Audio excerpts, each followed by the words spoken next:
आज ना उन्हाने वाळवणमधला दुसरा पदार्थ म्हणजे चिप्स करायचे आहेत. पहिला पदार्थ जो आहे तो साबुदाण्याची पापडी केलेली आहे. तो जर व्हिडिओ पाहिला नसेल तर नक्की जाऊन तुम्ही पाहू शकता.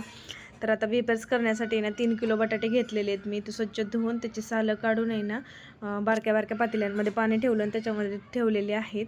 आणि जे माझ्याकडं सगळ्यात मोठं भांडं आहे तर बकेटच होती माझ्याकडं मोठी, तर तिला स्वच्छ धुवून घेतली आधी मी. आणि स्वच्छ धुवून घेतल्यानंतर मग त्याच्यामध्ये प्यायचं जे पाणी वापरण्याचं तर ते टाकले त्याच्यामध्ये. आणि बटाट्याचे ना असे छान मोठे जाड जाड असे वेपर्स आहेत ना पाडून घेतले मी 3 किलो बटाट्याचे. तर सगळे वेपर्स पाडून झाले. त्याच्यानंतर ते वेपर्स जे आहेत तर ते 3 पाण्याने स्वच्छ धुवून घेतले. सगळं स्टार्च काढून घेतलं आणि नंतर आता बकेटमध्ये ठेवून दिलेले आहेत रात्रभर.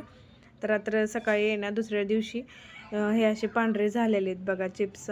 तर त्यामध्ये ना मी तुरटी टाकली नव्हती, तर तुरटी जी आहे तर त्याचा वापर मी शिजवताना करणार आहे. तर मागच्या वेळेस आहे ना मी असंच भिजत घालताना तुरटी टाकली होती, पण यावेळेस शिजताना तुरटी घालणार आहे. तर कढईमध्ये आहे ना, आता कढई सगळ्यात मोठं भांडं आहे माझ्याकडे इथं क्वार्टर्समध्ये. त्याच कढईमध्ये आहे ना मी पाणी उकळलं आधी आणि जेवढे आता चिप्स मावतील तेवढे मी त्यामध्ये टाकून घेणार आहे. आणि अंदाजेच मीठ, म्हणजे आता 3 किलो बटाट्यासाठी मी 3 चमचा मीठ घेतलेला आहे. तर आता निम्मे निम्मे म्हणजे 1 किलो बटाटे आहे ना मी आधी उकडून घेणार आहे. तर आता 1 किलो म्हणजे अंदाजे आहे ना निम्मे निम्मे टाकते मी ह्याच्यामध्ये. तर त्यामध्ये आता मीठ टाकून घेणार आणि त्यानंतर तुरटी पण टाकून घेणार उकळत आल्यानंतर. आणि पूर्णपणे बटाटे आपल्याला काही शिजवायचे नाही आहेत. 83% बटाटे शिजले की नंतर लगेच आहे ना आपल्याला काढून घ्यायचे आहेत. तर बटाटे शिजलेत का नाहीत ते ओळखायचे कसे, तर ते तुम्हाला पुढे सांगतेच मी. तर आता मीठ टाकून घेतलेलं आहे मी 1 चमचा याच्यामध्ये. आणि तुरटी जी आहे तर ती तुरटी पण टाकून घेतलेली आहे. तर छोटा माझा चमचा आहे त्याच्यामुळे मी 2 चमचे टाकलं. आणि तुरटी जी आहे तर ती 2 चिमूट तुरटी ह्याच्यामध्ये टाकून घेतलेली आहे. आणि आणखीन थोड्या वेळ ती ना उकळू दिले, म्हणजे उकडू दिले ते बटाट्याचे चिप्स. तर ते असे म्हणजे हाताने आहे ना असं दुमडले की दुमडले गेले पाहिजे तितपत आपल्याला आहे ना शिजवून घ्यायचे ते चिप्स. तर हे बघा छान असं शिजवून झालेले आहेत. पोळं माझ्या हाताला चटका बसला अशा पद्धतीने. तर शिजवून झालेले. तर आता एका चाळणीमध्ये आहे ना त्या काढून घेते मी. त्यामध्ये पाणी राहता कामा नये, नाही तर आणखी शिजण्याची प्रोसेस चालूच राहते. बाहेर आहे ना असं ते पन्नी आहे ना म्हणजे हातरली होती मी.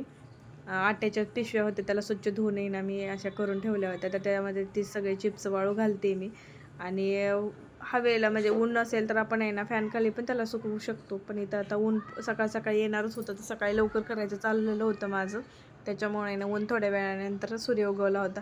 तर हे बघा झालेत आता चिप्स सगळे, म्हणजे एक बॅच जी झालेली आहे तर सगळे म्हणजे बॅच तशाच पद्धतीने करून घेतल्या मी आणि वाळायला ठेवलेले आहेत. तर 2 दिवस कडक उन्हामध्ये ना हे चिप्स वाळवले मी. आणि वाळवल्यानंतर आहे ना कसे झालेले ते बघा. तर 3 किलो बटाट्याचे ना फक्त एवढीच असे चिप्स झालेले.